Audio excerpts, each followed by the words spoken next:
We are live 364 days a year. What are we doing here? If Dom turns at SummerSlam, I'm shaving my moustache off. I told you, if that happens, it's going. My lip is cold because of a stupid bet that I made with you two. Oh, good. Wrestle's better than Daniel Bryan. Bryan Daniels. Better than Okada. How do you not get 50 after Monday Night Raw? Welcome to Wrestling Republic's daily broadcast, a show where a rotating cast of wrestling fans from around the world come and share and debate their opinions, with live comments from all of you shown throughout, as after all, fans are what makes wrestling so special. So sit back, grab a beverage and enjoy the show. Good evening from Swansea, South Wales wrestling fans. I'm your host, Ben Allison, and you are watching Wrestling Republic's daily broadcast. And today we are going to be reacting to, whatever term you want to use, your hot takes coming out of John Cena's final match and Saturday night's main event. And you guys have sent in some burning hot ones, and I'm excited to get into them. But before we do, let me introduce today's panel, and let's kick things off with the man who, more often than not, is always on this very show. How are you, Clark? I'm fired up to be here. I'm stoked. I'm interested in this first topic. I will say the fans definitely were upset about what I said yesterday. So let's see if I can make it 2 for 2 to start the week. But I'm excited to be here as always, for sure. And we got a sweet That makes two of us. I mean, actually, Clark, I think that's up to over 100,000 views on Instagram now, your one, isn't it? And the most likes I've ever gotten on a post. The comment section, if you scroll through that one, man, does it look like I turned heel. But at the same time, the likes are good and the engagement is good, and I'm happy. I hope people enjoyed it. It was just a take. Yeah, hopefully. And hopefully they enjoyed our debate with Shard as well on the podcast yesterday, because, I mean, literally, I lost it. And that, guys, was not a work. That was a shoot, brother. Honestly, I was fuming. I had to. You don't see it because it's off camera. I had to, for a second, just put my chair back and drink some water because my brain was going to explode. I mean, you can see that slightly when I'm ranting, but, like, it almost popped out of my head. You went 8 minutes and 30 seconds without introducing me, and I stayed silent because I could just tell the tone of your voice that it was not my place to speak during this time. The longest I've ever been on a show without being introduced. I was sitting there and I'm like, I'm here too. Oh my. To be fair, I did introduce you. That is wrong. I just immediately went into Shard being at the event. In fairness to me on that one. But we do have Angie in the chat. Shout out to you. Fernando saying Clark is the best heel at WR lol. And also K the Great 1993. But also today, answering all the hot takes which you guys have submitted to us, we have Mr. Ant University. How are you? Man, what's going on, everybody? I'm excited to be here. We got some great questions. We got a couple dud takes, but I'm gonna make fun of all of them. So it's gonna be a good show. I'm glad to be here with you, you and Clark. Congratulations on the worst take in Wrestling Republic history, Clark. That's an honor you get to wear with. That's a badge you get to wear with honor, my friend. It was only like 2 people that said it. To be fair, what take are we talking about here? Because Clark also had something which we didn't even have time to address on the podcast yesterday, what I genuinely think is the worst take in Wrestling Republic history, when he said that AEW had Eddie Kingston tap out just to basically get ahead of John Cena doing it. Yeah, they did the same match. They did the same match. Because Eddie Kingston, firstly, has never tapped out before. Secondly, he goes around in wristbands saying never give up. He doesn't give up. Oh, brilliant. Absolutely brilliant. But that's saying, not what we're talking about watch today, the tape. guys. It was the same match. Oh, yeah. Exact same. Right. Let's go into today's mail, because the first take is from @Jordan.Morrowseason, who says the fans ruined Cena's last moments. Not Triple H, not Gunther, no one else but the fans. Instead of appreciating what they saw, they went to straight crying. Now, if you'll excuse me, gents, I just need to go off for a little second, right? If, and it's a big if, WWE did not want fans to react that way, then John Cena should have won his final match. By having him lose, they knew the reaction they were going to get. That didn't surprise me at all. Triple H was smiling. We saw him smiling. And that's because he knew that was the reaction there was going to be. This isn't a shock to them. That's what they wanted. They wanted Gunther to become a massive, massive heel. Now, we can talk about the tap out all we want. WWE wanted fans to cry. And the fact that this Jordan person has the audacity, I tell you, to try and claim that fans should not have reacted in that sad way because the wrestler who they went to see retire lost. That is lunacy. The great thing about professional wrestling is fans have opinions. Fans can voice those opinions in the manner of the crowd. People have to listen to them because it is part of the product. That is the beauty of wrestling, and that's where it starts and that's where it ends. So Clark, I'm having none of this take. I agree with you 1,000%. Like, I could not agree with you more. The reaction videos of the crowd were absolutely electric. You could see the happiness in Triple H's face. This was the desired reaction, not just the desired result, except for one part of it. You can't have them chanting AEW. You cannot have those fans chanting AEW at times like this. Everything else about it was exactly what it was drawn up to be. The play that was drawn up was the play that was ran, and it made sense. I as much as I said about it, and I would have preferred a different outcome, maybe not necessarily a different result, but a different route to get there. I would have preferred personally. But the one thing, the end of the day, that you can't have is the AEW chants. And that, I don't know exactly what part of it set that off in particular. The rest of it, the fan reaction was perfect. But AEW, over and over and over, post-show, at the post-show, both, twice in one night, that is something you want to take note of. No doubt about it. If I'm in Triple H's shoes, everything else about this went off the way that you expected. Maybe not that. Yeah, I mean, I do think, and we saw it on that post-show when Triple H had that chanted at him, he was legitimately thrown off. He lost his train of thought. So I definitely didn't expect that to happen. I think there kind of is a little bit of a naivety in WWE that a lot of their fan base, especially the casuals, don't watch AEW or maybe don't know too much about it. And like, I think there's a lot more overlap than they realize, especially in the United States. Well, and even the people that would potentially lean WWE, I think there's an interesting dynamic when it comes to professional wrestling fans in general. Say you are the diehard WWE fan and whatever, we talk tribalism and all that stuff, all the cliches we've covered over the years, right?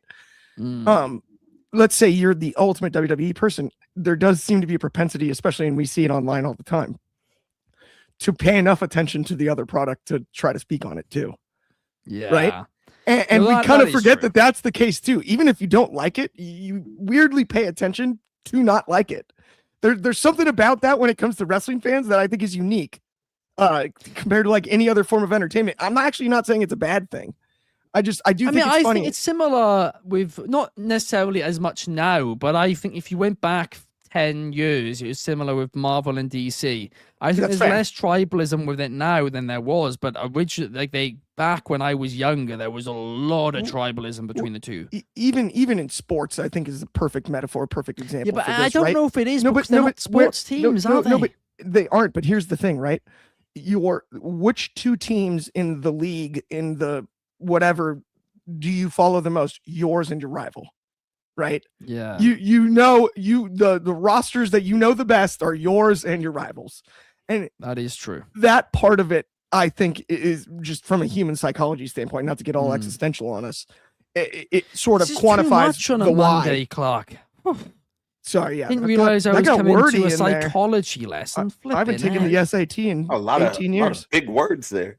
A lot of college words there. Kansas Rock City chalk, Chiefs. baby. It's paying off. We beat NC State yesterday. Yeah, man. But- You know what? I think everything that happened post show Saturday night is exactly what was supposed to happen. You don't WWE has been criticized for being super stale for a really long time, and creating two like Bond level villains in Triple H and Gunther in the same night. And I'm going to take you back, right? When Brock Lesnar beat the streak from The Undertaker, people were shocked. But the hatred wasn't there. Like, they were shocked. They couldn't believe it happened. But what we saw Saturday night was hatred. And like, you can't create that emotion anytime. For you to hate the ending and to hate Gunther, like, I know you guys saw the video where Gunther had to have a police escort out to the bus. when he That's was gold. leaving. That was brilliant. Like, that's great. Like, when you can make a fan group hate you that much and then pull tears from the video package, because no one left during the video package. They stayed, they watched the video. People were wiping their eyes. And as they walked out, then that anger started building again. And you can't ask for anything more from a show that was solely there to build Gunther as the supervillain heel of the century. So I thought it was beautiful. There's so many times where WWE has put on a lazy show to counteract AEW or anything like that. That what was done Saturday night with the youth and the stars that were helping put over the youth. Like I said, guys, we had the greatest TNA X Division champion in a WWE ring with the current TNA X Division champion. Yeah. That right there in itself was cinema. Showcasing It was. what those two guys, what Javon Evans and Leon Slater are going to be for the future of wrestling. Everybody does wrestling to make it to WWE. People talking about I don't agree with that WWE. statement. Not everybody. To get to the main show, I think it's a lot. WWE is still the main show. No matter what you think, it is still But like, there I'm are sorry, people, AEW's getting it close. is the main show. It is the main show, but there are people such as Zack Sabre Jr. who have turned down deals from big promotions because they're like, no, my dream is to stay in Japan. That's Okay. fair. Cool. I would That's argue, fair. generally in the United States, though, you grow up looking to make it to the league. You're looking to play in the WWE, even if, as much as AEW is another option, and yes, WCW was in the past too, ECW was at times, right? And there's little pockets and whatnot. I would say the general consensus, though, if you're right, you don't play basketball to go Play in the G play in Europe. You're trying to play in the NBA. Like, let's be honest with ourselves, and the money's similar too. So that's a good comparison there. Like, the money's similar. There's a few It is, that but stay, the reason I and don't then we see him in the think- Olympics. But like, you're trying to, right? If you grow up an Arsenal fan, you're not. Wait, there you're- is a difference. You could have success elsewhere, but you're trying to play for Arsenal at the end of the day in your heart. Yeah, this is why it's different, right? Let's say a better example would be in European football. Whereas, you grew up watching La Liga, but then you end up in the Premier League, or you end up in Ligue 1 in France, like whatever. The fact is, they're similar levels with similar talents. So I don't think it's the same as NBA and European basketball, how because many the people, levels of though- talents are so different. How many people though do still try to go to their childhood team or try to go to the place where their Well, yeah, heart I'm actually not lies? denying that. And but I that's don't kind of think where the I would NBA say, like, comparison's it's not fair. as NBA's. I think the fairest, because the NBA has the most global It's reach not. as far as American sports. You How can many- go how out many and people- actually make Yeah, but the more money European playing in Europe. basketball league isn't anywhere near the standard. How It- many it- people in it's- the chat understood what it Ben was is, trying to say with La even Liga? The And WNBA. I actually understood that too. Syria, I know what, Anybody I who's know what played he's talking FIFA, about. to be fair, a lot of you Americans love FIFA, so Yes, thief, little thief. I was good in twos on thief for sure, dude. There's no doubt about that. I logged a lot of gaming hours in college. Okay. Oh my gosh. Right, we've got a couple of comments. We got Fernando saying all WWE had to do is book the Stone Cold Mania 13 finish and there would be no backlash. Again, we spoke about it on the podcast. We spoke about it at length. I personally, and people are going to disagree with me, I think the reaction would have been the exact same if he faded, and I think that's what they should have done. But people do disagree. We got Angie as well saying, I think they simply didn't understand that Cena still won in the end. He didn't suffer the way Gunther wanted. Did tap out though, which is what also Gunther wanted. So I don't know. But He gave up. Billing, he gave up. He really did. Billingberg 7594 says that he feels like the heat from the retirement run was booking being tied to Gunther and Triple H. Absolutely, to Aunt U's point. I mean, it's not just Gunther who's the big heel now. Triple H is as well. And Fernando, he played FIFA, Aunt U. Yeah. He knew what I meant. When Cena smiled and tapped out, it hit my heart the same way when Steve came on the Blues Clues and said it was his last day. It was the same hurt. It was the same hurt. That was a tough day for everybody. All I saw was pain. I put duct tape over the "Never" in my "Never Give Up" T-shirt. It just says "Give up now." Don't blame me. Yeah. I just taped over it. with it. There is another point, guys, which, like, I'm getting a bit of backlash for the Make-A-Wish thing I said, but John Cena has literally said the words to kids who are you really To never give up. To never give up, just like he won't ever give up, and he promises to them that he'll never give up. Like, he actually made promises to them he'll never give up. And then he gave up numerous times. Like, and then he gave I'm up. sorry. People don't want to talk about it, but this does actually seem a little bit problematic and not really something we're talking about. Yeah. No, Ben, I don't think you could be more spot on. We both brought it up on the a little bit on the podcast, even a little bit on the daily Sunday. Yeah, personally, I think it's kind of the worst part. And that's the biggest mistake. I don't understand really how it's being overlooked, because it's like, wait, but in wrestling, everyone wants to put it in this, well, it fits wrestling in this box, and they just put it in a box. And so yeah, in a vacuum, I get trying to avoid that scenario, but the fact of the matter is he told people that he would never give up. And that doesn't mean he can retire. I mean, he can retire without ever giving up. Tapping out. You just the smile makes it worse. People were acting like, oh, well, it's such cinematic brilliance because he smiled. He's at peace. Like, wait a minute. I didn't realize your empathy for John Cena was the narrative around this match. That you're empathetic to the fact that he's retiring. So that's what you're saying. Like, well, look, he's at peace. That's great. He's at peace. His character was never about just him.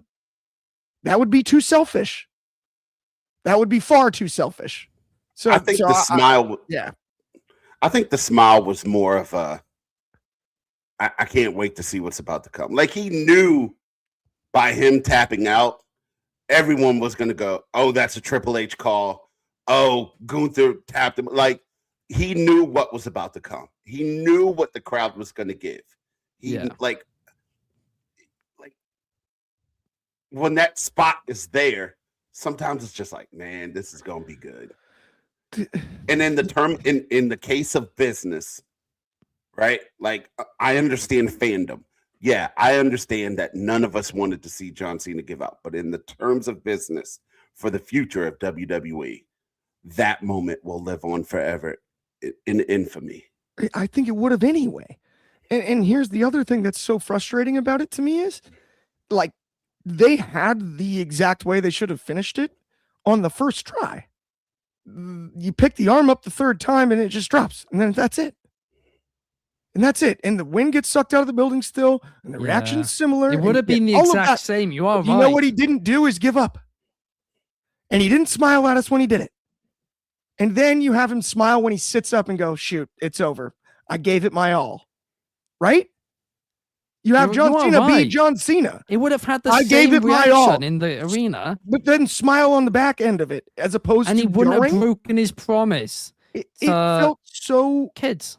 It felt like the most narcissistic thing I've seen John Cena do in a ring ever. I don't think it was his call, to be fair. I don't think it was either, and that's what bothers me about it. That's what bothers me about it.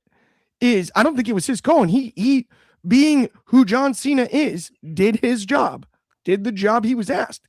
But the smile even then was forced inside of the choke. Not only that, he's using the hammer and he's using the 12-6 elbows like he's Bryan Danielson too. This is a Danielson spot from way back. Either way, like we didn't even talk about that with Gunther. And well, no, but that's it's actually a European wrestling spot which Bryan Danielson inherited. Should have just happened the first time, and it should have just been the hand drop, and then you can get the smile when he sits up and wakes up and does the like, oh my goodness, that's it, that was enough. And then he smiles and does the like, it's okay, guys. And we're all okay. Nigel McGuinness, you can credit Daniel Bryan for. I know. I didn't. I was just anyway. Else. Let's move on. That doesn't create the same level of backlash as Cena tapping, though. Cena passing out, it's just Gunnar Beathen. No, but Cena it doesn't. No, but that's the thing. People would still be furious because Cena lost his final match. Yes, there wouldn't be as much outrage, but this outrage, like it's hurt the legacy of John Cena. Anyway, we talk about that on the podcast anyway, right? And we do need to talk about a few other things today, because up next, we've got a question from Eddie Walker _1 saying that I'm happy for Leon Slater, but it all but confirmed he's signing with WWE next year. That guy was meant to be the face of TNA for the next few years, and WWE have taken him. Another reason why the partnership hurts TNA. Look, I understand this point. I do, because TNA now can't really have top stars unless they're too old, that WWE don't really want them. They almost have become another developmental for WWE. And yes, you can always say, like we spoke about in the first subject, that people always want to go to WWE eventually. But I think that will now happen a lot faster because of this. And there's an argument that's good, and there's an argument that's bad. But Clark, I want to hear your argument about it. Yeah, Leon Slater's going to go to the WWE. Or what are we talking about here? This is ridiculous. He's outgrown TNA, and it's obvious. A lot of people have outgrown TNA. He's only been there 18 months. Last year, I know, and he's outgrown it in 18 months. That's all. He hit a growth spurt, Ben. Jeez Louise.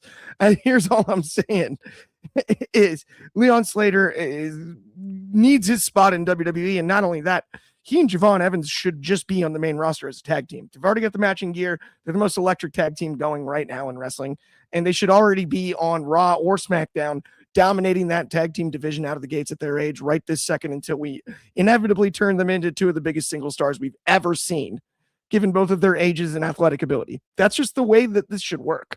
And bless TNA, they finally just got a TV deal. I'm sorry, that is not good enough to keep a talent as young and as good as Leon Slater. It's just not good enough. A&E's awesome, and I love movies. Big movies fan. Love the network, love the platform, all of it. Leon Slater's going to the WWE. Stop it. Knock it off. What are we talking about here? Of course they're going to lose him. Yes. As soon as that contract expires, that kid is paid in the shade by the WWE, and there's no debating that.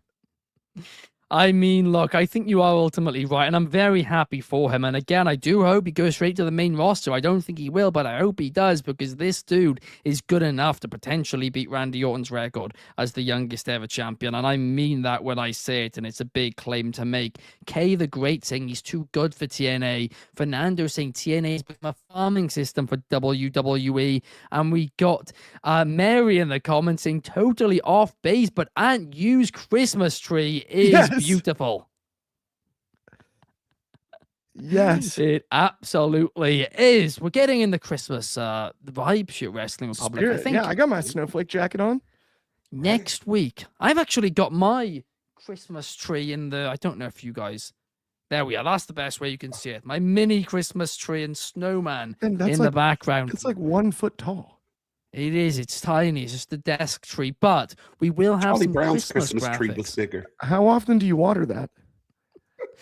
Oh yeah, all the time, all the time. I think it's older than me, to be honest with you. But up next, we need to go to the next question, and the next question is from not that one, it's this one, because Donnie Da Silva, shout out Donnie, is saying that Gunther is now the biggest heel in pro wrestling since 1998, Mr. McMahon. That is a big call, Donnie. But I want to get your reaction to this. Oh man, I want to agree so bad, but nobody to this point was more hated than Mr. McMahon with the, with the whole corporation and everything. So I think Gunther is a close second. I mean, when you talk about Gunther's dominance, right? That's what makes him different from everyone else. Like, I don't think he's the biggest heel; he's the biggest monster. Gunther went out and he beat everyone cleanly and so convincingly that the fans just resented him for being so good. He gets the Tom Brady effect. It's like you get excited when you see him lose, i.e. when Jey Uso beat him at WrestleMania. It was a big thing. Like that in an entrance carried Jey Uso to 51 days as champion and not 15 as it should have been. But I love the crowd reaction that Gunther gets when he comes out, right? No matter what it is, when his music hits, the tone changes in the arena. The time for playing is over. Any fun stuff that you think you're going to see is going to just change into brutality and pure wrestling, old school wrestling. It's so fun to see. It's so great to see. And just he's had no cool down syndrome from the time he's come into WWE. He has been dominant. From the time he came up to the main roster, Gunther has just been dominant. He's got a couple blemishes, like I said, with Sami Zayn and Jey Uso. But just remember those wins, both at WrestleMania and both just bigger than life finishes. So I do think I'm happy Gunther won. Excuse me. I'm happy with the push he's going to get. And yes, Gunther is the biggest heel in the WWE right now. Definitely right now. No denying that. How could you possibly say that when Cody Rhodes exists? Oh, great. How could you possibly say that with Cody Rhodes? So this guy is worse. 98 Vince can't hold a candle to Cody Rhodes. This guy went out there and goaded Drew McIntyre into ruining Obafemi's big moment. We're going to talk about that in the next topic. We're going to talk about that in the next topic. Clark. That's why. Sorry. But there is one person who I do think has been a bigger heel since then, a bigger heel than Gunther is now since 1998. And that person is also a McMahon, because I think Stephanie McMahon in The Authority was more hated than Gunther is now, because Gunther still has fans. Stephanie McMahon during that Authority run had no fans. Everyone just hated her. You saw her face and you were annoyed because she was annoying and she was playing the role to perfection. But I do think, at least in this moment, she's more hated than Gunther is right now. You're reaching a little bit on that one, Ben. Reaching far across the 2014, 2015, Stephanie McMahon was more hated than Gunther is now, for sure. Easily. Because Gunther has fans. She didn't.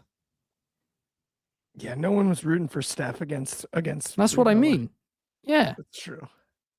She made Brie Bella like the ultimate babyface in the women's division at that SummerSlam. Imagine how hard is that to do? Yeah. It's incredible in itself, but also Bree's the guest more likable Bella.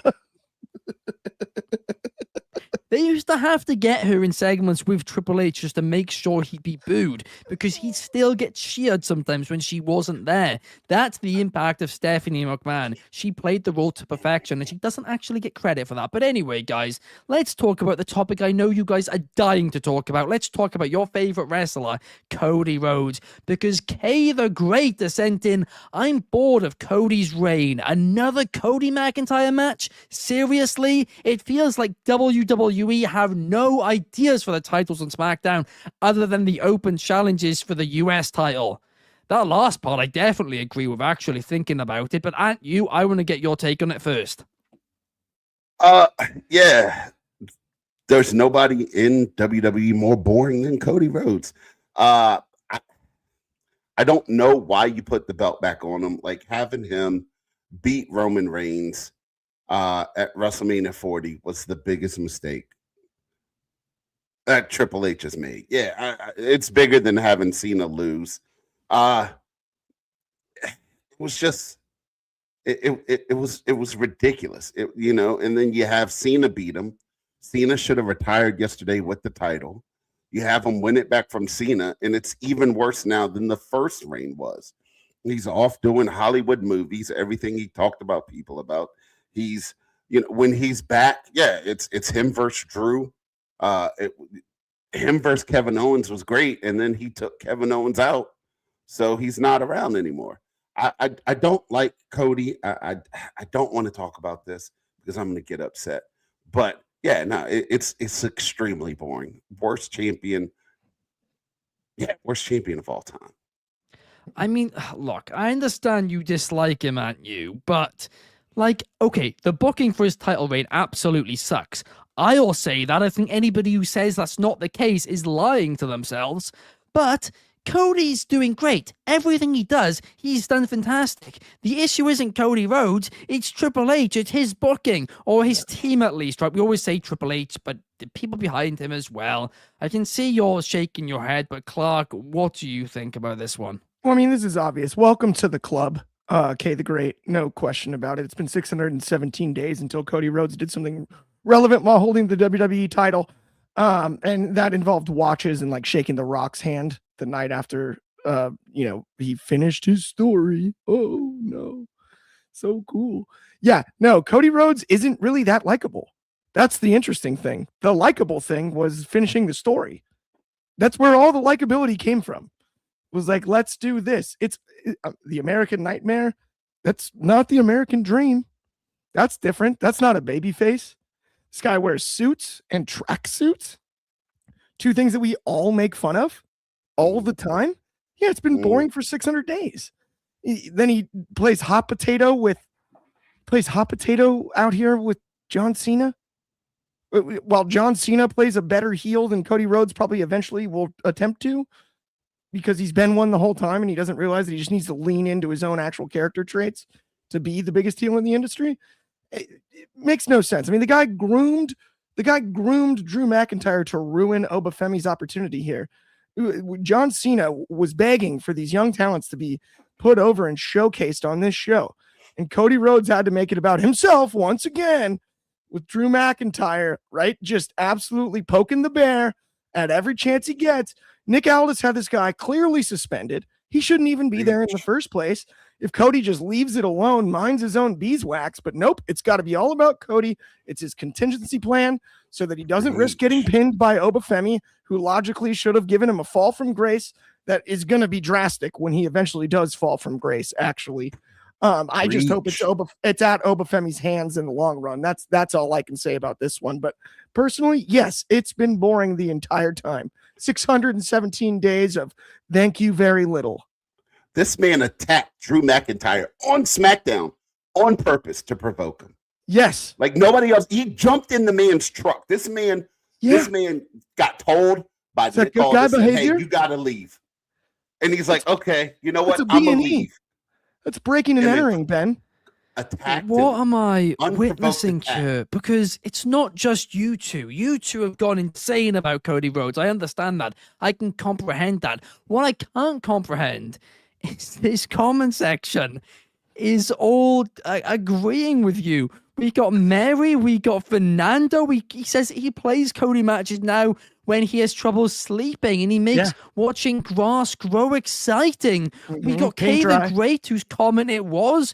We got the Panthers News Network agreeing as well. I mean, what? Yeah. What's Cody done? Cody's given it his all week in and week out. It's not his fault. Nothing good. That's what he's done. Nothing. Stop. He gives us three 3 crossroads, dude. That's like a U-turn. If you actually think about it, 3 crossroads. Ben, I need you to put the red pill down and take the blue pill. Like, it's time to get out of the matrix, man. Yeah, dude, you can't. Cody Oh Rhodes, my gosh. Stop man, accepting it. look, The story's dude. been told. Now he's just a bad guy. as soon as he came back, he used his late father to get over. Every single promo Took advantage he had of a story. was about my dad and my dad, the American Dream, Dusty Rhodes. Me, Like me, he me. used it. He squashed Seth Rollins to make no himself reason. look better. Mhm. 3-0 against Seth Rollins. And what universe does that happen? He tries Well, to take credit he for let starting Seth Heat. beat him. He let Seth beat him this year. We overlooking that. Dude, that was Dude, he gets Jey Uso drunk on a bus one time and he takes credit for Yeet. It's all about Cody all the What's he time. made Jey Uso's career. He's made a new star in him. He's made Ricky Saints. I know you guys are a big fan of him. Whoa. Let's not bring up Rick Saints. The Saints are not going marching in. Thank goodness. I mean, I think that's probably why he goaded Drew McIntyre into interfering in the match. If Ricky was there, it would have been a clean finish. He'd wrestle his good buddy Ricky. You know what I mean? Of course, no problem. There's no way he'd hire private security to keep Drew out of the building. Ben, I mean, this man has an army of helpers with his bus and all this. Nobody's more His self-obsessed bus. than this guy. What's his bus got to do with it? You know how many it's people stupid. have to Stupid bus. maintenance that bus for it to be functional? He's making ring crew refuel the bus, things like that. He's bossing people around Creating backstage all the jobs. time. No, Christmas those aren't is jobs. coming He's not up. paying them. He's not taking a paying. person away from their home to be his driver. Yep, they have to Christmas is stay on the coming up, man. road. And he gives him one of The those man- bunk beds on the Yeah, side. the man cut himself on purpose, Yeah, trying to Yeah. get the match stopped. he was faking ear blood to try to bail on the Oba we match. already established yesterday, Clark. You explained to us the science behind it. About I know, how it he's was got a cauliflower ear. It was his cauliflower ear popped. It's all that And it was a happened. very disgusting explanation. Well, but and you you did knows explain that it. better than me anyway, Oh, too. yeah, He's a man. wrestling, he's a Oh, lifelong dude. freestyle wrestling guy. Like, he knows it as well Yep. as anybody. Take that syringe and go Yeah, ahead and just- pull it out. Just pop. Now he did it on purpose, though. Like, I think he did. First of all, He got it drained pre-match, right? right. First of all, he's a kid from Georgia walking around in European suits. So now he's culturally appropriating. Right? Mhm. He took Gunther's suit, like the high border. Ben, you know about those suits. You're from I do you're from know the about UK. those suits. The European suits, loafers, no socks. We know how you guys get down over there. Actually, in the Super UK, tight we pants. do wear socks, actually, in the UK. Well, he wears them sometimes too. Argyle, I've seen it. Yeah. Don't match his belt. It's crazy. Like, I don't know what he's thinking. Dude, tie clips? So it doesn't, blow in the wind? Pocket What are we watches. What doing is here? this? Pocket watch? 1920s? Yeah. How many ways do you need to tell time? Right. You're Just already wear a talking about regular your watch on Rolex your you're wrist like an wearing. adult. It does feel like he was okay. I'm gonna actually slightly join in for Business a second casual? now. It does kind of feel like Cody Rhodes is like kind of like left WWE and was like, okay, I want to be John Cena, so I'm gonna do everything that John Cena is doing outside of WWE when he's in these interviews and everything, and dress like that, act like that, and then I'll become John Cena after he goes. He kind of did do that a little bit, didn't Yeah, he? he's dressed up John Cena. You're so right. Yeah. He was like, I can't believe That's jean the one shorts thing I work. will say. He has done that completely. Yeah, he's fully dressed up John Cena, like Captain America, red, white, and blue stuff too, like all of the above there. You saw the way he Mr. was staring at loves the items kids. in the ring. He was staring at the items in the ring and saying to himself, I'll never be able to fill those shoes. Yeah, I mean these He guys was are. looking at them for a long time afterwards. You are right about that. I think I'll he was never be able probably to fill thinking, those. How much did they pay him to wear a pair of shoes that ugly? That's what I thought he was thinking, to be honest. Like, of all of the sneakers that John Cena could have worn in his final match, would they gave him like the Yeah. ones for old people with high arches? I don't even know what those Like were. what? Those are like Skechers. Those are like walking shoes for people in their 50s. They weren't What are even we the cool doing? hookahs like CM he Punk was wears. yeah, he was wearing like legit sneakers back in the day, and then they were like, we ought to give him those ones that they advertise on Instagram that everybody scrolls past. John gave Better him the got Reebok the pumps back. biggest check. John Better Yeah, got they should the have done that, biggest check to wear those. I will say the Stance socks, monster shout out. They started in SoCal. Those are pure. Those are cool. They did a great job with those. Well, on that note, guys, we basically just dissed Cody Rhodes for 15 minutes straight. And that does bring us to the end of the show. Thank you so much for watching. If you did enjoy, please make sure to hit a like and subscribe and leave a comment down below. We will see you guys same time, same place tomorrow. Thank you to everybody who's been in the comments throughout. Thank you, Aunt You. Thank you, Clark. See you guys tomorrow. Bye, bye, bye, bye.